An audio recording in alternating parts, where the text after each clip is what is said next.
Hai, halo Halo, Kak Kaca. Fani. Suaranya Hai bisa Kak. kedengar jelas ya? Iya, suara aku jelas juga nggak Kak? Jelas, aman. Oke. Semoga Kak, sambungannya selama kurang lebih 1 jam ke depan aman juga ya. teman. Iya. Kak Samantha, selamat memperingati Hari Kesehatan Mental. Ya, thank you. Gimana, Ca? Apa kabarnya? Hmm, Minggu lalu aku sempat nggak stabil gitu loh moodnya. Mhm. Tapi sekarang, Alhamdulillah pagi ini pas banget mau live, udah stabil lagi. Udah Kalau semangat lihat lagi. Aca tuh kayaknya auranya tuh selalu positif terus gitu loh, Ca. Masa? Aku, kalau aku jujur kagum sama Kak Samantha. Kita baru kenal ya Kak ya. Iya, baru kenal.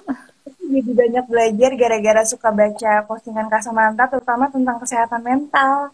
Oh, thank you. Nah, Kak Aca coba perkenalkan diri dulu supaya teman-teman yang belum kenal Kak Aca bisa lebih mengenal lebih dekat. Silakan. Halo, selamat sore teman-teman. Nama aku Aca. Backgroundku adalah seorang guru TK. Sekarang aku lagi nggak mengajar karena aku lagi mengandung. Tapi aku tetap pengen bisa berbagi ilmu yang aku punya. Jadi aku bikin channel YouTube yang isinya tuh praktik belajar atau parenting buat orang tua anak usia dini. Gitu. Ah, so sweet banget. Apa channel YouTube-nya biar nanti bisa dikepoin. Channel YouTube-nya nama aku sendiri, Aca Halida. Oke, jadi channel YouTube-nya namanya Aca Kalida juga. Nanti abis ini atau boleh sambil sambil nonton ini sambil kepoin YouTube-nya ntar bisa Boleh tanya-tanya banget. juga ya. Oke, Iya. Kak Aca sendiri sudah menjadi guru TK tuh berapa tahun? Aku mulai itu awalnya jadi guru les, tapi untuk anak-anak jadi total tuh 5 tahun mata-mata. Total berapa lama, sorry? 5 tahun. 5 tahun, oke. Jadi udah cukup pengalaman juga ya tentang suka dukanya. Kalau sama anak usia dini tuh yang paling disukai apa? Tantangannya apa, Kak Aca? Yang paling aku sukain apa ya? Hal yang paling magis magis dari ngajar anak usia dini itu entah kenapa mereka punya Mhm, energi yang selalu bisa ke transfer ke orang dewasa gitu ke aku. Jadi mhm, sebenarnya ketika aku ngajar justru aku yang jadi merecharge diri aku gitu Kak. Jadi sebenarnya bukan cuma aku yang ngajarin mereka, tapi malah mereka yang banyak ngajarin aku. Misalnya ngajarin aku untuk sabar, untuk mhm, kreatif cari cara. Kalau misalnya ngajarin dengan metode A tuh nggak bisa, terus aku harus gimana. Ngajarin cara mhm, mhm. komunikasi yang lebih tepat. Itu kan sesuatu yang menurut aku nggak tahu udah bisa pelajarin gimana sebelum aku punya anak gitu ya. Jadi itu bekal yang Betul, oke betul. banget buat itu.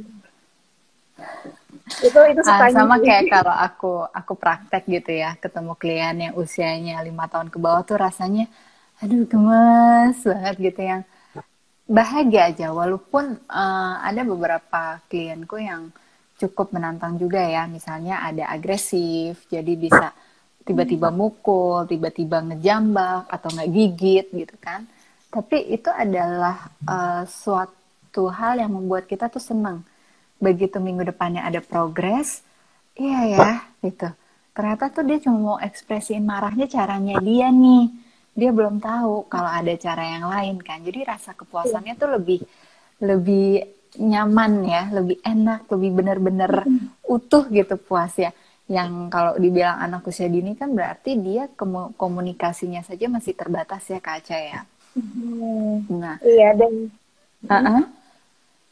jadi kayak tadi yang Kak Samantha bilang semua progres yang walaupun kayaknya kecil, tapi kita somehow bisa mindful ngelihat oh nih anak tetap ada progresnya dan semua jadi kayak nggak ada hal yang nggak mungkin sebenarnya.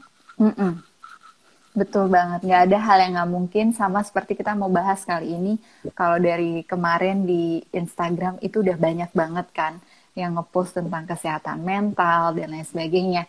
Tapi yang memperhatikan tentang kesehatan mental anak nih masih aku perhatiin masih dikit banget gitu. Jadi ngajakin Kak Aca buat duet sekarang tuh supaya gimana sih supaya kita tuh bisa memberikan makna kesehatan mental bagi anak tapi melalui pendekatannya berdongeng. Karena itu kan juga salah satu kelebihannya yang Kak Aca punya kan. Nah, Kak Aca sendiri menurut Kak Aca dongeng tuh apa sih sebetulnya? Dongeng itu menurut aku salah satu cara komunikasi yang paling mudah sama anak-anak. Karena dalam Hmm. dongeng itu kita bisa memodifikasi atau membuat cerita apapun itu yang tujuannya sebenarnya macam-macam. Salah satunya menasihati anak. Kadang-kadang kan susah ya kak yang ngajak ngomong anak, pengen ngomong A, tapi caranya gimana ya? Itu tuh biasanya kalau aku paling mudah lewat dongeng.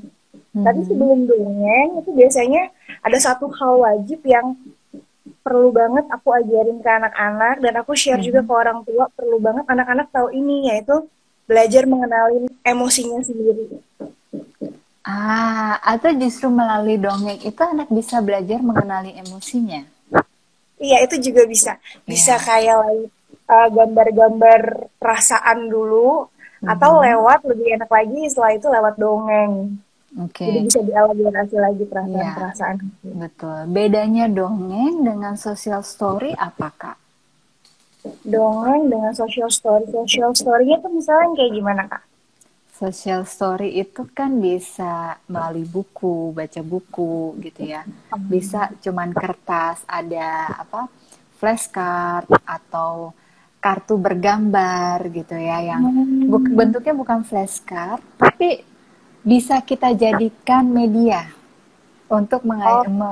mengajarkan anak sesuatu gitu. Hmm. Aku kebetulan malah baru dengar tentang social story itu.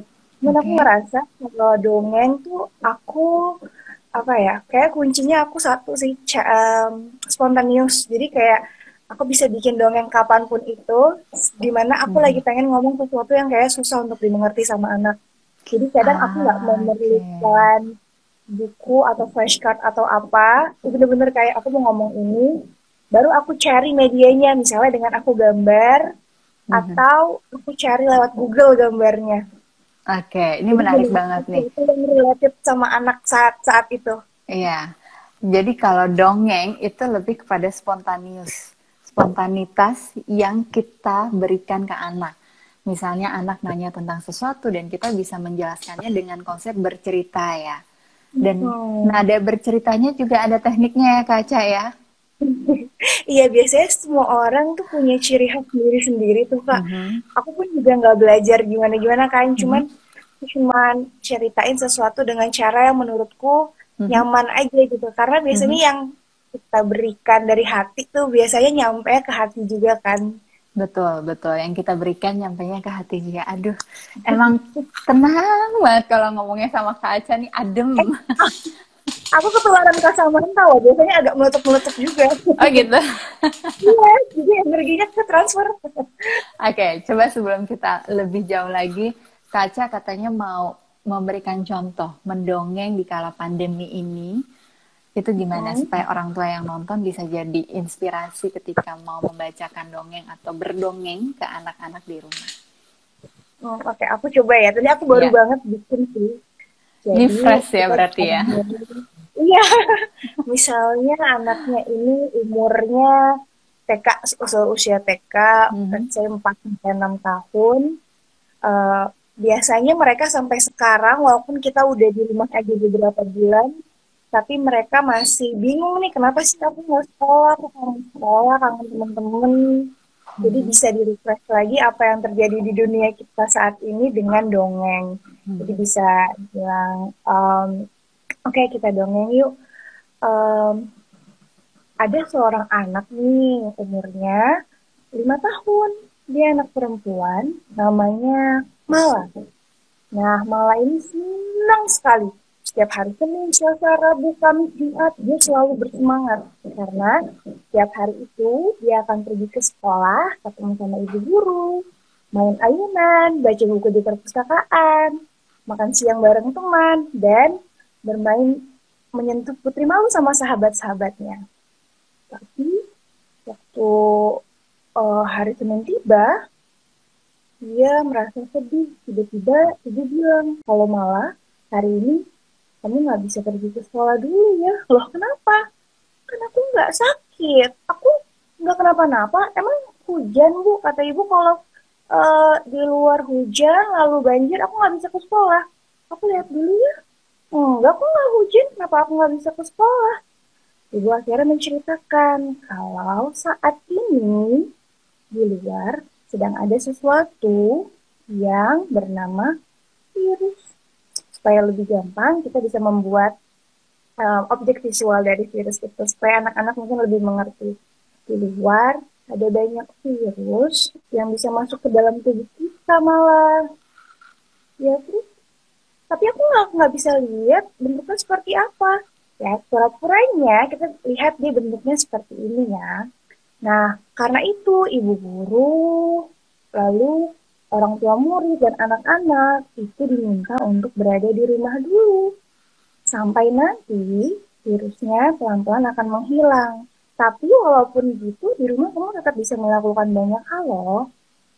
Nah, sambil juga kita bisa menyiapkan, ini sebenarnya mungkin sesuatu yang mereka udah tahu, kayak masker, terus juga sabun. Kira-kira menurut kamu, kalau di luar itu ada virus atau ada kuman yang kalau masuk ke dalam tubuh kita, kita jadi kurang sehat, apa sih yang bisa kita lakukan?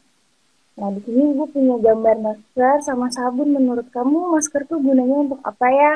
Jadi bisa sambil ngobrol. Itu kayak dongeng yang dua arah itu biasanya bisa lebih bisa lebih dipahami sama anak. Jadi kita minta dia untuk menyebutkan fungsi dari sabun, cuci tangan pakai sabun dan pakai masker itu tujuannya apa. Begitu. Gimana kalau misalnya aku kangen sama teman-teman aku, Bu? Nah, itu bilang, bagaimana kalau kamu mencoba untuk menulis surat? Malah udah lama kan nggak tulis surat, tapi sekarang kamu udah mulai bisa menulis huruf-huruf. Waktu itu ibu juga pernah loh kangen sama teman ibu, terus ibu nulis surat. Nanti suratnya kita kirimkan lewat pos ya. Atau bisa juga, malah juga bisa menelpon sahabat Mala, misalnya Tara. Kan ibu punya tuh nomor handphone mamanya Tara, nanti malah bisa teleponan sama Tara. Oke. Setelah itu malah merasa masih sedih sih sebenarnya, tapi dia sudah mulai kebayang, dia sudah mulai tahu apa yang tetap bisa ia lakukan di rumah walaupun hari ini dia tidak bisa pergi ke sekolah. Ya kurang lebih kayak gitu kan sama. Aduh, kasih tepuk tangan dulu. Kak Aca memberikan dongengnya itu benar-benar dengan ekspresi yang luar biasa, sesuai dengan cerita dongengnya ya. Maksudnya pada saat jadi ibu, pada saat percakapan jadi anak bertanya, itu ada mimik-mimik yang mengekspresikan perasaan-perasaan yang ada di dalam cerita. Dan itu salah satu kunci juga ya, Kak Aca, ketika berdongeng kita harus ekspresif. Facial expressionnya tuh benar-benar harus dilihatin supaya anak bisa punya atensi yang full ke kita gitu. Jadi Iya, buat orang tua itu sama kayak tips. satu frekuensi gitu ya Kak. Iya, betul. Tapi nih tantangannya Tapi, gimana membuat orang tua yang nggak terbiasa menjadi terbiasa. oh iya bener, itu juga aku kadang mencoba memosisikan ya, mungkin aku bisa spontan cerita karena aku guru. Karena emang aku ada ketertarikan di sana, beda dengan orang tua yang latar belakangnya beda sama aku gitu kan. Caranya adalah aku paling sering ya, jadi stimulus tuh diberikan kalau dari guru bukan hanya untuk anak-anak, tapi juga orang tua. Jadi paling kayak misalnya kita suka sama sebuah produk yang kita lakukan tuh biasanya kita ceritain aja manfaat dari produknya. Jadi sama, kita suka ulang-ulang memastikan orang tua tahu dulu apa sih manfaat dari mendongeng. Yang ternyata banyak banget, kayak hampir nggak ada orang mungkin yang bisa membantah manfaat dari dongeng. Mhm. Jadi diskusi dulu manfaat-manfaat dongeng itu apa aja. Yang pertama bisa memancing kreativitas anak kayak kayak sesuatu yang rumit seperti corona itu ketika kita buatkan video atau komik, anak-anak Mhm. jadi lebih mudah memahami kenapa dia nggak bisa main. Padahal itu kan sesuatu yang sangat membuat anak mungkin stres gitu kali ya kak ya. Itu terus Bukan menambah bukan cuman stres, tapi juga mereka bingung. Kok tiba-tiba iya, suruh di dalam rumah aja, nggak boleh main. lama Harus nih lagi. lamanya itu yang bikin semakin hari semakin cranky di rumah kan? Bener, kadang aja soalnya anak-anak itu disuruh menunggu sampai nanti ya kita pergi hari Sabtu. Kan Mhm. ada ya, oh Senin, Selasa, Rabu, Kamis, Jumat, Sabtu tuh terukur. Kalau Mhm. corona ini sesuatu yang nggak terukur, otomatis mereka juga bingung nih mau memetakan perasaan dan segalanya tuh gimana ya kalau nggak terukur gini. Jadi si dongeng Mhm. itu bisa banget menjadi salah satu sarana menyampaikan kondisi kita saat ini karena ada mungkin juga nanti ada kosakata-kosakata baru yang jadi mereka tahu lewat dongeng gitu. Betul. Terus yang paling penting lagi menurutku yang paling menguntungkan orang tua juga adalah bonding sama anaknya mungkin jadi lebih kuat gitu lewat mendongeng. Mhm. Mhm. Betul, betul setuju banget. Selain kosakata bertambah, bonding orang tuanya jadi lebih kuat, juga keterampilan sosial anak nanti akan berkembang meskipun dalam kondisi corona rasanya anak mustahil untuk bisa punya interaksi sosial yang wajar seperti sebelum ada PSBB. Tapi dengan aktivitas mendongeng kita tetap bisa mengajarkan anak kualitas interaksi sosial yang baik dan tepat itu seperti apa sih? Gitu. Nah, Kak Aca, ini sudah ada pertanyaan dari Siska Claudia. Jadi kalau dongeng itu perlu nggak sih Kak untuk merubah suara? Nah, silakan Kak Aca. Mm-mm. Kalau dirasa perubahan suara itu bisa membuat anak lebih memahami maksud kita, berarti perlu kita mengubah suara. Jadi Oke, kayak setuju aja gitu. switch tone-nya ya penting ya. Mm-mm. Kalau dari aku, Kadang-kadang juga ada, ya kak, kenapa? Lanjutin dulu Kak Aca. kadang-kadang kayak penekanan di dalam kosakata tertentu itu juga perlu sih supaya anak-anak sedih sekali misalnya gitu kayak Mhm. oh sedih jadi supaya mereka lebih nangkep keyword dari dongeng yang kita ceritain. Ya, nah itu yang tadi mau aku sampaikan. Oh Jadi gitu. penting banget ketika kita mau apa nih dari dongengnya kita lagi mau ngajarin anak tentang apa? Tentang pengenalan emosi atau tentang virus atau tentang interaksi sosial. Si kosakata yang menggambarkan tentang itu perlu kita kasih penekanan dalam intonasi suara kita gitu. Dan kalau aku biasanya itu uh, pakai media boneka bisa. Kalau nggak pakai boneka pada saat tidur tuh udah lagi mau tidur anakku suka nanya gitu. Coba mama cerita dulu gitu. Cerita apa? Ya cerita tentang apa. Jadi dia yang milih. Dia milih Hmm. hewannya apa. Jadi kalau anak-anak tuh paling dekat dengan fabel. Ada Hmm. binatang-binatangnya kan. Nah, Hmm. dari Hmm. karakter binatang ini bisa kita eksplorasi lagi, kita kembangkan lagi bagaimana supaya anak bisa lebih menyimak gitu. Nah, kalau udah pada saat tidur lampu udah mati ya ceritanya kan lagi mau menjelang tidur nih. Kita kan nggak kelihatan dong mimik mimik muka kan. Oh iya. Jadi si intonasi suara yang bermain. Mewakili ekspresi kita yang nggak kelihatan ya kak. Yes, betul banget. Tapi Hmm. kalau pakai media boneka, ini juga Hmm. menarik sekali. Kita mainin aja. Oh, aku malu. Kita tutup. Malu tuh Hmm. gimana sih? Gitu. Terus kalau misalnya lagi marah gitu kan, misalnya ini ceritanya si anjing marah gitu. Hus, Hmm. gitu. Jadi mimik, ada perubahan mimik, juga ada gerakan dari media yang kita pakai. Kalau tadi Kak Aca pakai gambar virus, virusnya mungkin bisa dibawa sambil terbang-terbang gitu ya, supaya lebih Iya, ekspresif lagi. benar-benar. Nah, ini ada pertanyaan lagi nih, Kak Aca dari Siska lagi. Kalau anak laki-laki itu menggunakan boneka bisa mempengaruhi gendernya nggak sih? Coba dari Kak Aca dulu gimana? Kalau menurut aku Enggak sih. Jadi kayak kita, aku mindsetku adalah kita bisa belajar dari siapa aja, di Mhm, mana aja, menggunakan benda apa aja yang kita nggak perlu beli, yang ada di rumah aja. Kayak mhm. ini aku tuh bener-bener pakai apa ya? Aku cuma bener-bener lihat apa yang ada di rumahku. Ya, Dan kalau misalnya kita punya boneka dan boneka itu dirasa bisa menyampaikan kalimat kita dengan baik, nggak apa-apa banget kita pakai ke anak atau adik kita yang gendernya pun laki-laki karena tujuannya apa ya makna fungsional si boneka itu tuh untuk menyampaikan pesan juga, jadi mhm. dia menjadi media pengantar pesan yang menurutku mau itu untuk anak laki-laki ataupun perempuan fungsinya sama, nggak merubah apa-apa, Mhm. nggak mengenalkan sesuatu yang malah jadi kebalikannya gitu. Iya, jadi bebas gender ya. Boneka itu cuma dijadikan sebagai media yang bebas gender untuk mengenalkan konsep. Karena anak-anak itu semuanya konkret. Oh ya benar. Termasuk kalau nggak pakai boneka, pakai figuring. Kan ada tuh yang hewan-hewan cetakan tuh gitu ya. Terus atau pakai em, seperti Lego, itu kan sudah ada figuringnya ya. Oh ini yang karakternya ada polisinya, ini karakter yang tentara, atau ini karakter yang pemadam kebakaran, seperti itu. Dan itu yang membuat anak jadi semakin kaya kosakatanya, mereka semakin mahir dalam keterampilan sosialnya mereka karena ada ceritanya di beragam setting sosial yang berbeda gitu. Mhm. Nah, kaca kalau misalnya lagi di kelas gitu ya waktu sebelum pandemi masih kerja jadi sebagai guru gitu.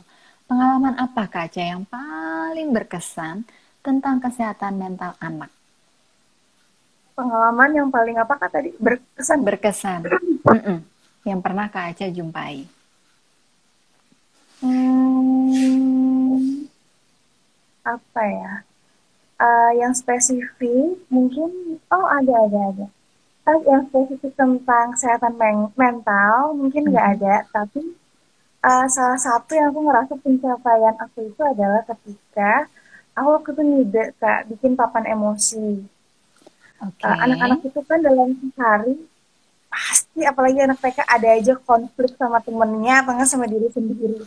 Mm-mm. Sesimpel Mm-mm. numpain air ke lantai, terus dia bingung harus gimana, jatuhnya nangis lama banget sampai ngompol. Mhm. Itu Ngerasa satu. Atau bersalah ya. mungkin, iya. Terus yang Mhm. kedua, biasa rebutan mainan sama temennya. Nah, eh, outputnya tuh biasanya ada yang nangis, ada yang marah. Mhm. Nah, jadi kalau udah kayak gitu, biasanya aku ajak mereka untuk ngobrol di deket papan Mhm. emosi itu, minta Oke. mereka untuk tenang diri dulu, terus aku ajak mereka Mhm. untuk pilih perasaan kamu tuh yang mana. Jadi sebelumnya Mhm. udah pernah dikenalin juga sih perbedaan dari gambar-gambar emosi itu, jadi ada senang, sedih, malu, marah, takut, Mhm. Mhm. gitu. Mereka milih, terus kadang prosesnya lama banget kan kak. Mhm. Mereka nggak tahu mau milih yang mana, tuh mereka milih, tapi mereka belum mau cerita kenapa. Mhm. Ya udah Mhm. bisa gambar atau tulis. Nah, Mhm. suatu saat ada muridku yang lumayan langganan tuh diajak ke deket papan emosi. Nah, waktu itu Ya. dia pernah berantem sama mamanya di rumah. Mhm. Mau bukan berantem sih. Mamanya nyampein sesuatu yang menurut dia tuh caranya kurang enak kali ya buat dia. Lalu Oke. dia langsung nulis surat, aku sedihnya, aku sedih, I love you mama, terus dia kasih ke mamanya. Itu Mhm. pas kita lagi hot-hotnya belajar tentang emosi. Nah setelah itu Oke. mamanya langsung kayak, oh maaf ya gitu. Ini Tapi kalau beruntung anak banget yang jadi murid-muridnya Kak Aca nih. itu penting banget ya sih kak kalau menurut kak Samantha untuk Iya, anak-anak beli emosinya. betul. Jadi memang kalau dari kecil sudah terbiasa untuk memberikan label emosinya apa, dia akan punya kemampuan regulasi emosi yang lebih baik lagi. Salah satunya memang dengan papan emosi itu kan. Jadi ada banyak teknik sebetulnya ya bisa kita belajar dari beragam buku yang ada emosinya, ekspresinya. Oh ini emosinya apa gitu. Jadi anak-anak diminta untuk menebak. Tapi juga dengan apa yang Kak Aca lakukan, menggiring anak ke dekat papan emosi dan mendiskusikan emosi dia apa, perasaannya tuh apa sih gitu. Nah itu yang membuat anak jadi semakin sadar dan aware ya, supaya dia bisa Mm-mm. lebih mindfulness katanya gitu kan. Iya, itu Nah satu. ya, Terus yang kedua bisa komunikasiin apa yang mau dia omongin ya kak ya. iya betul. Kadang-kadang mereka ujung-ujungnya yang paling gampang itu nangis aja deh atau marah aja deh udah pukul-pukul aja. Nah itu gimana caranya lewat mengenalkan emosi dia jadi benar tadi kata Kak Samantha Mhm. sadar sama dirinya, sadar sama perasaannya dan bisa mengungkapkannya dengan cara yang tepat. Itu Iya. kayak andai aku tahu ini dari kecil gitu kan. Jadi mungkin aku lebih terbiasa meregulasi emosi yang ujung-ujungnya penting buat kesehatan mentalku sih kak. Aku Iya, ngerasa betul, gitu. betul. Karena kesehatan mental itu kan ada pikiran, ada perilaku, ada emosi, ada spiritual juga kan. Dan kalau Oh, anak-anak tuh kan banyak yang ya. paling jelas kelihatan adalah perilaku sama emosinya dia. Kan kalau Oh, gitu. kalau usia dini apalagi ya kemampuan kognitifnya kan belum sebaik usia di atas usia dini gitu kan.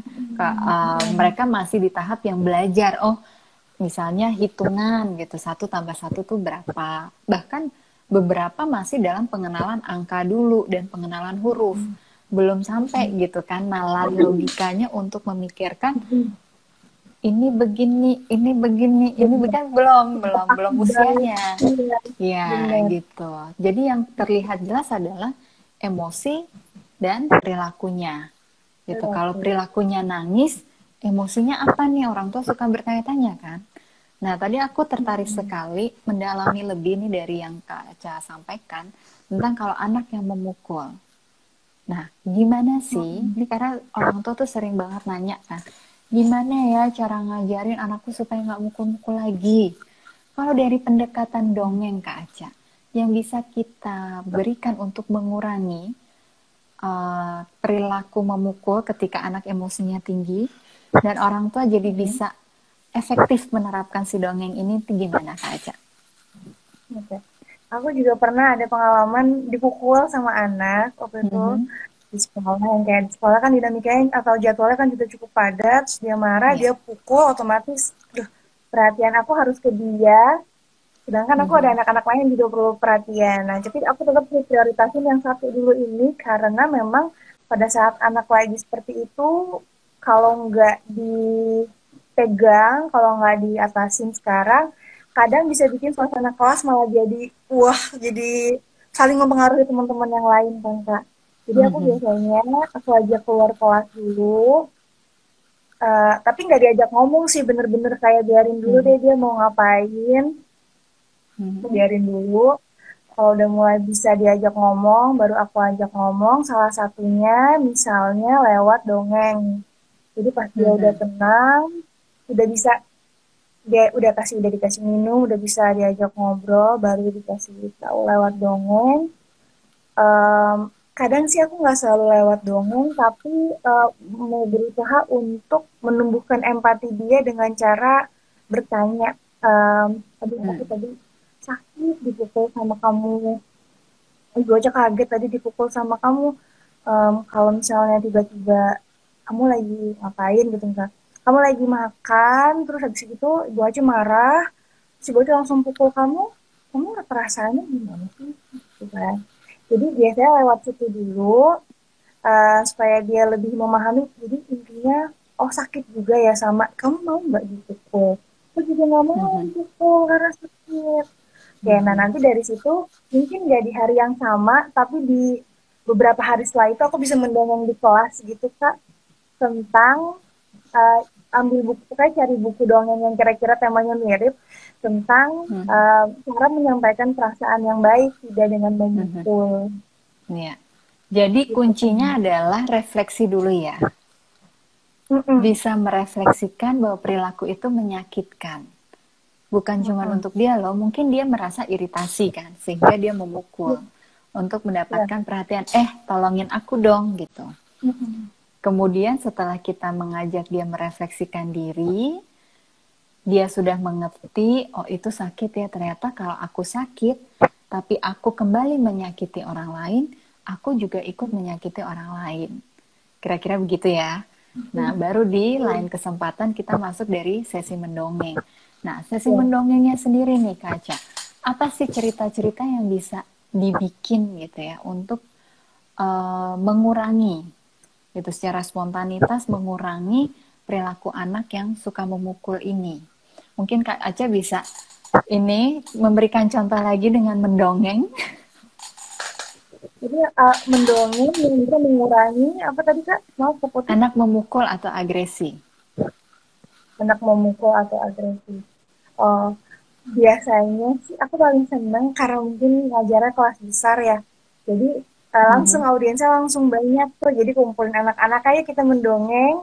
Nah, kadang-kadang lucunya lagi kalau aku udah mulai mendongeng tentang seorang anak yang ada nih ceritanya langsung dia memukul. Nah, anak-anak yang lain tuh langsung kayak ngelihat ke teman-teman yang suka mukul gitu kan.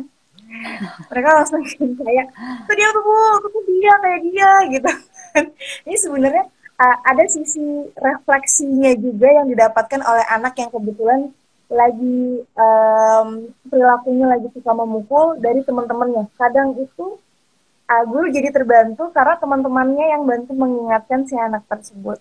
Tapi Oke. sayangnya mungkin pas pandemi ini jadi kurang ya kak ya, jadi nggak Mhm. ada guru kita orang datang kurang mendapatkan bantuan. Jadi kalau lewat dongeng tuh biasanya ya sama sih seperti yang udah-udah, tinggal menekankan ke value aja kayak kenapa kita perlu belajar menyampaikan perasaan dengan tepat dan anak kecil Mhm. tuh bisa loh, kamu bisa loh menyampaikan perasaan dengan tepat. Kadang-kadang aku kasih tahu contoh yang baiknya dulu nih kayak oh sampaikan perasaan Mhm. yang benar tuh caranya seperti ini. Mhm. Do's Mhm. sama don'ts-nya gitu. Don'ts-nya yang memukul, yang berteriak. Terus kira-kira kenapa akhirnya jadi diskusi, jadi ngobrol bareng. Singkat sih sebenarnya. Anak-anak jadi ada tanya jawab sama anak-anak. Terus setelah Mhm. itu mereka jadi lebih tergambar mana dus mana don'ts-nya. Kadang sambil ditulis juga di papan tulis isi dari cerita itu tuh apa sih sebenarnya. Iya, betul. Jadi lebih konkret lagi ya. Iya ya kak, karena kayaknya kalau Iya. nggak ada visual atau nggak ada sesuatu yang kita pegang maupun misalnya sekalipun itu buku, media ya kayak boneka, Aha. itu agak susah untuk dipahami sama anak-anak. Iya, betul, betul setuju. Nah, kalau aku itu suka pakai media boneka. Lagi-lagi kan, sukanya pakai boneka. Karena boneka kelihatan konkretnya nih. Ya ini tuh besar banget tuh ya perbandingannya ya. Ya ini kan kecil Oh tuh, iya. gitu. Jadi ada cerita, misalnya, tuh, mukul gitu. Kok yang besar mukul yang kecil ya? Gitu. Jadi itu pertanyaan supaya anak yang ada di depanku tuh bisa merefleksikan kok besar mukul sakit, sakit kan gitu. Jadi boleh nggak kalau yang ukurannya lebih besar mukul yang lebih kecil gitu. Dia Hmm. coba yang kecil balas ya, sakit. Oh, tapi yang besar nggak ngerasa sakit dipukul sama yang kecil gitu. Jadi supaya anak lebih paham lagi, oh kalau kita mau berantem paling nggak yang powernya sama, jangan yang beda power gitu. Itu sih kalau dari aku suka Iya, mengkait-kaitannya ke sana gitu. Terus membantu banget ya teman media iya boneka itu ya. Dan mereka betul. biasanya juga ada pengen mau coba dong gitu kayak mau pegang bonekanya. Kadang ikut-ikutan jadi pengen ngedongeng dengan kalimat yang mirip sama kita. Dengan Berarti kan dia caranya nangkep ya kak ya? mereka, bener. Dengan Iya. caranya mereka dan mereka jadi lebih interaksi dengan si bonekanya Oh. dan ketika mereka berinteraksi dengan boneka, kita sebagai orang dewasa bisa mengamati bagaimana Apa tuh yang dia interaksi yang maksud? mereka, ya, bagaimana interaksinya mereka dengan si boneka, apa yang disampaikan anak pada saat anak bermain dengan bonekanya itu. Kadang yang disampaikan anak itu sangat relate dengan pengalaman hidupnya dia. Apakah saat di Hmm. sekolah ada pernah konflik sama temennya, jadi dia Hmm. dia mengulang ya, mengulang kejadian konflik sama temennya, ngomong-ngomongnya itu, percakapannya itu yang pernah disampaikan temennya. Oh Jadi iya kita benar. lebih tahu, oh situasi yang dihadapi anak pada saat sekolah tuh kayak gimana. Terus kalau kita Ah, mau benar. masuk lagi untuk ngasih tahu anak, kita tambah. Misalnya tadi anak ambil ambil 2 boneka ini ya, kita tambah masuk lagi menyusup jadi si teman baru gitu kan, 2-nya udah diambil anak, kita datang lagi, halo, aku boleh main gak sama kalian gitu, jadi karakter baru lagi gitu. Nah, atau bisa jadi karakter guru, atau bisa jadi karakter pelindung, atau yang bisa menasehati anak gitu ya. Kenapa nggak ngomongnya gini? Kayaknya gini lebih seru deh gitu. Jadi kita memberi Wah, nasihat dan memberi value ke anak secara hmm, pasif, ya, tidak secara aktif lagi gitu. Karena biasanya kan anak kalau dikasih tahu secara aktif tuh defensif duluan ya. ya, bener. Gitu, dan Jadi nggak merasa pengulangannya jauh lebih dipojokkan. lama. Ya, kenapa Kak Mm-mm. Aca? Jadi nggak ngerasa dipojokin ya, Kak? Betul, nggak ngerasa dipojokin gitu. Padahal Nah, sebenarnya yang mau disampaikan sama orang tua atau guru tuh sama. Intinya tuh misalnya mhm, tidak memukul, jangan memukul. Tapi mhm. kalau cara penyampaiannya berbeda, anak jadi bisa nggak nangkep maksudnya apa. Tapi kalau cara maksudnya tepat, malah lebih memudahkan buat kita jadi win-win solution ya, Kak ya. Banget, banget. Sama kayak Kayaknya nggak misalnya gini, capek. baca baca buku nih, ada satu buku ya, judulnya Tom and Small. Ini buku ceritanya itu tentang anak yang takut pergi ke sekolah. Ini kalau Hmm. ini ceritanya gitu ya. Terus sampai terakhirnya. Apa dia cerita dia mimpi gitu ya. Terus dia pergi jalan-jalan ke sekolahnya dulu, dia ngeliat ini cerita di mimpinya gitu. Terus sampai akhirnya besok paginya dia bangun, dia harus pergi ke sekolah beneran kan. Hmm. Dia ngerasa bahwa oh ternyata pergi ke sekolah itu pada akhirnya nggak seseram yang dia perkirakan sebelumnya gitu, dan dia jadi Hmm. ngerasa lebih berani lagi pergi ke sekolah. Nah, Hmm. buku-buku kayak gini, pilihan-pilihan yang menggambarkan kebutuhan anak, itu akan sangat mudah masuk dan mengajarkan anak tentang suatu value atau karakter building yang mau kita capai. Jadi kalau anaknya takut pergi ke sekolah, coba bacain cerita buku Yang tentang relate. itu dan yang ngajarin tentang keberanian, sehingga anak jadi berani gitu. Sama Hmm. seperti anak-anak yang suka ngalamin separation anxiety. Pernah punya Hmm. murid yang itu? Iya, lumayan banyak. Oke, gimana pengalamannya Kak Aca? Aku jujur bingung, Kak. Jadi, aku kan bukan lulusan psikologi ya. Jadi, Mhm, apapun tentang anak-anak dan mengajar itu aku cari taunya dengan cara belajar otodidak. Nanya ke mhm, teman-teman guru lain, atau ya observasi, pakai insting aja gimana cara yang tepat. Wah, ada satu muridku yang bener-bener aku bingung banget. Karena ketika dia merasa cemas berpisah sama orang tuanya di sekolah, mhm, dia jadi seperti mumbling gitu. mhm, Tiba-tiba ngomongnya bisa meracau kemana-mana, mhm, tiba-tiba jadi pengen beli jam, terus ke ITC BSD, terus nanti ke kartun. Wah, mhm. muter-muter. Itu mungkin untuk mengatasi kecemasannya. Jadi aku bingung masuknya lewat mana ya. Apa aku tanggepin racauannya, atau aku diemin, atau aku alihkan, gimana ya. Itu aku bingung, sempet bingung banget. Tapi sekarang sih udah enakan sih ya Kak, setelah um, anaknya sendiri, orang tuanya cukup open minded untuk melakukan terapi salah satunya. Mhm. Tapi pendekatan Oke. aku pribadi, aku meraba-raba sih Kak, masih misalnya dengan papan emosi yang nggak selalu berfungsi ke dia gitu, karena aku nggak tahu, mungkin prosesnya, mungkin dia masih perlu waktu kali untuk mengenali itu semua. Ya. Jadi aku masih bingung juga tuh Kak gimana untuk si Oke. inspiration anxiety karena tiap anak beda-beda penanganannya. Ya, betul. Memang beda-beda dan walaupun sama-sama anak mengalami separation anxiety, tapi satu anak dengan anak yang lain juga punya ciri khas yang berbeda gitu ya. Detail-detail ceritanya, latar belakangnya, dan karakter bawaannya juga berpengaruh. Nah, nah, kalau aku sendiri sih merasakan manfaatnya luar biasa ya ketika kita membacakan cerita di dalam konteks yang kita lagi di mobil, kita sebagai orang tua ya, kita di mobil, kita lagi di kamar, anak lagi main. atau menjelang mau tidur itu penting sekali. Karena itu juga mengajarkan anak untuk punya self love kan. Nah, tapi yang jadi pertanyaannya Kak, orang tua sering kali merasa kebingungan memilih buku cerita yang tepat.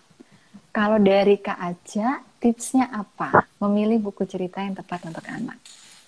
Oke. Yang pertama, udah disebutkan juga sama Kak Samantha, sesuai topik atau kebutuhan. Wah, itu Mhm. benar-benar kayak shortcut orang tua atau guru banget. Lagi, ada anak lagi suka berbohong nih, misalnya lagi fase suka mengarang cerita berbohong. Mhm. Langsung tuh aku biasanya ke perpustakaan, Mhm. nemu nih buku tentang anak yang suka berbohong sampai akhirnya orang-orang nggak percaya lagi sama dia, lalu bacakan secara personal atau di kelompok besar. Itu biasanya cukup berguna, bermanfaat. Apalagi kalau setelah itu kita minta mereka untuk ceritain ulang lewat gambar. Jadi aku tahu, oh lumayan nangkep nih ceritanya. Itu satu, sesuai sama kebutuhan. Dua, yang sesuai umur. Kayak nggak mungkin banget anak usia dini kita kasih buku yang tebal-tebal, yang tulisannya banyak. Mhm, betul, betul. Mendingan, mendingan yang bener-bener yang kita kasih yang tulisannya dikit tapi gambarnya jelas, halamannya Mhm. nggak usah begitu banyak, karena ini berhubungan sama rentang fokusnya dia. Jangan sampai mendongeng ini menjadi sesuatu yang membosankan, padahal Mhm. sebenarnya nggak membosankan. Ini bener-bener bisa menjadi apa ya, tools kita orang tua atau guru untuk mengenalin sesuatu yang rumit menjadi sederhana. Jadi Mhm. menurut aku tiga itu ya, sesuai topik, sesuai umur, dan rentang fokus. Sama satu yang nggak boleh ketinggalan juga, mungkin pada saat kita mendongeng pertama kali nggak apa-apa kita dulu nih yang ceritain, tapi setelah itu kita minta ada interaksi dua arah antara kita dengan anak, karena itu yang biasanya membuat anak lebih semangat untuk diajak mendongeng lagi. Benar, benar. Top banget jawabannya dari Kak Aca. Jadi dari pemilihannya sesuaikan kebutuhannya anak, terus momennya lagi ada isu apa yang dihadapi oleh anak. Nah, berikutnya aku mau tanya Kak Aca. Kalau kita udah tahu nih momennya, kebutuhannya apa, kita udah belajar juga kan tentang mimik itu penting, suara itu penting dalam berdongeng. Gimana cari buku yang pas? Ada sumber-sumber yang bisa diperoleh nggak? Kalau Kak Aca kan sebagai guru bisa dapet di perpustakaan sekolah. Tapi buat parents tuh gimana? Nah, jujur itu juga tantangan aku sekarang nih Kak, karena kan Mhm. aku pandemi nih. Aku punya adik kecil, umurnya 5 tahun, mau ngajarin tentang sesuatu, wah udah aku bingung, nggak ada resource nih gitu kan.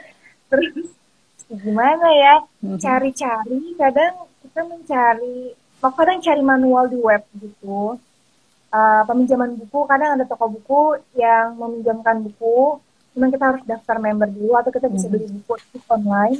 Tapi Mhm. jujur gitu sih Kak, karena nggak ada apa ya, tentang bank buku gitu tentang sinopsis ceritanya nih apa, Mhm. Mhm. halamannya berapa gitu. Jadi bingung juga sekarang mau beli buku entah salah gitu kan. Jadi mau nggak mau Iya. kadang-kadang kalau aku nggak bisa mencari buku di tempat yang tepat, dan nggak bisa keluar juga untuk minjem langsung ke perpustakaan, Mhm. mau nggak mau jadi kreatif deh, bikin sendiri Hmm. ceritanya Itu yang paling gitu. penting, kreatifnya itu Kak Aca. Iya, dan sekarang ada ini kok Kak, ada aplikasi, aku lupa namanya apa, di mana kita bisa bikin komik sendiri. Jadi Mhm. gambarnya bisa kita comot-comot dari Google, kita bikin Mhm. versinya seperti buku. Jadi ketika kita mau nyampein ke anak, kita tinggal klik-klik aja, itu bener-bener kayak buku PDF, kayak buku cerita dalam bentuk PDF, tapi Oke, itu buat digital book ya. digital book. Ya. Mhm. Mhm. Mhm. Nah, kalau dari aku sedikit masukan tambahan aja sih sebetulnya yang Kak Aca bilang tuh udah oke banget gitu ya tentang kreativitas orang tua. Jadi memang prinsip dasarnya dongeng itu bukan melalui buku, tapi alangkah baiknya kalau ada buku juga yang bisa menyertai untuk keberagamannya saja. Tapi pastikan ketika kita mau mendongeng tuh kita bisa menggunakan tools yang ada di sekitar kita. Nah, tools yang ada di sekitar kita inilah yang perlu kita pikir secara kreatif. Apa ya? Nggak punya boneka nih.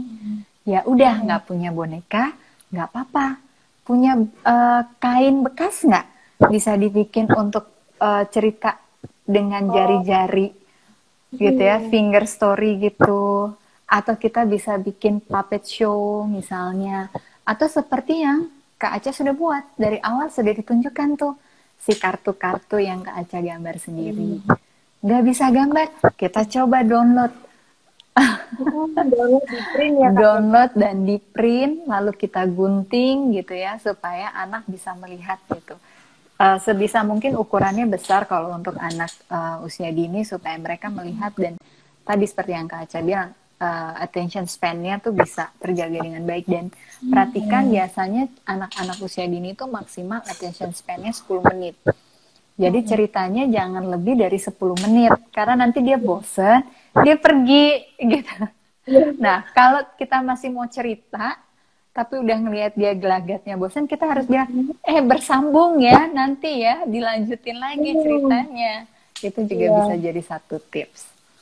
Wah itu tuh tantangan juga ya Kak ya. Itu tuh kadang ego kita kalau lagi bercerita, tuh nanggung nih masa dipotong gitu kan. Cuman ya kita mesti ngelihat klien kecil kita gitu, kalau udah nggak siap, oke, nggak apa-apa lanjutin nanti. Jadi mending kita Mhm. paksain, tapi anaknya udah kemana-mana fokusnya. Iya, atau kalau tetap mau diselesaikan, kita elaborasi tapi kita ikutin dia arahnya kemana. Jadi kayak kita Hmm. ceritanya jadi dongeng narasi. Misalnya anaknya terus lari, kita bikin si tokoh yang lagi kita dongeng itu juga lagi lari. Nah, itu akan lebih relate lagi dengan cerita anak dan Oh anak-anak kan lebih, gitu. oh ya masuk juga ya gitu. Tapi lihat benar-benar kalau udah mulai bosan, udah mulai resah, biasanya udah tuh stop aja, kita nggak usah lanjutin daripada kita maksa. Iya. Oke, kita udah mau 1 jam, Kak Aca. Thank you banget untuk tips-tipsnya yang nggak terasa. Ternyata 1 jam ini banyak sekali informasi yang bisa didapat dari Kak Aca tentang menjaga kesehatan mental anak melalui dongeng. Dan tadi aku simpulkan ya, mimik wajah tuh penting, intonasi suara itu penting, pemilihan ceritanya juga penting, harus disesuaikan dengan kebutuhan anak dan momennya apa saat ini. Kalau anak lagi takut tentang corona, berarti kita berfokus bagaimana anak bisa dealing dengan virus itu dan berada di rumah untuk menjaga kesehatan anak, menjaga kebersihannya juga gitu supaya terhindar dari virus. Kemudian kalau tentang interaksi sosial, berarti kita fokusnya adalah cerita-cerita yang mengembangkan interaksi sosial anak tentang pertemanan dan lain sebagainya menggunakan tools-tools yang ada. Kemudian menggunakan beragam macam buku itu juga bisa menjadi alternatif dari mendongeng. Kita nggak perlu baca misalnya bukunya udah ada tulisannya, tapi karena anak usia dini kan belum bisa baca tulisannya, tapi kita lebih fokuskan sama gambar yang ada. Nah, gambar-gambar yang ada ini yang bisa membuat kita menjadi lebih kreatif dan memunculkan ide-ide. Sebetulnya hanya tools untuk orang tua. Terus yang terakhir adalah kreativitas dalam menciptakan cerita, kreativitas dalam membuat tools yang bisa kita pakai dengan anak-anak. Juga kita mengajarkan tidak lupa bahwa dongeng itu sangat melekatkan bonding antar orang tua dan anak. Dan itu salah satu upaya kita sebagai orang tua menjaga kesehatan mental untuk anak. Thank you so much Kak Aca. Mungkin aku minta closing statement-nya dari Kak Aca sebelum kita akhiri sesi IG Live hari ini. Silakan Kak Aca. Thank you Kak Samantha, karena ini sekarang lagi di pekan kepedulian terhadap kesehatan mental, dan aku juga salah satu orang yang concern banget di isu ini. Bagi kita orang tua aja, orang dewasa, itu untuk memahami perasaan diri sendiri kadang sulit gitu. Untuk mengkomunikasikan perasaan kita pun juga susah, apalagi untuk anak-anak. Jadi ada baiknya kita membantu anak-anak dalam berproses memahami pentingnya menjaga kesehatan mental sedari dini melalui apapun yang bisa teman-teman atau orang tua lakukan. Salah satunya lewat mendongeng, yang hampir mungkin nggak ada ruginya kita mendongeng buat anak-anak, bahkan bisa bawa banyak manfaat bukan cuma buat anak tapi juga buat kitanya. Jadi ayo kita semangat mendongeng dan mengenalkan pentingnya menjaga kesehatan mental buat anak-anak kita. Iya. Thank Gitu. you banget. Dan dari aku mendongeng itu bisa meningkatkan komunikasi dua arah antara orang tua dan anak yang jadi suatu kebiasaan baik sampai anak dewasa nanti. Thank Bakal you banget diingetin Kaca. ya. Iya. Dan juga Kak Samantha, terima kasih. Aku juga dapat banyak insight dari Kak Samantha nih. Nah, Dari alhamdulillah. sejadinya. Thank you. Selamat menikmati sore hari kali ini di hari Minggu yang agak mendung-mendung gitu, walaupun sendu. Semoga Kak Aca dan semua yang menyimak ini tidak menjadi sendu, tapi semakin bersemangat untuk menjadi kreatif orang tua yang bisa berdongeng sama anaknya kapanpun, dimanapun. Oke, thank you. Aku end Weekend. ya. Ya. Dah Kak Samantha, teman-teman. Terima kasih.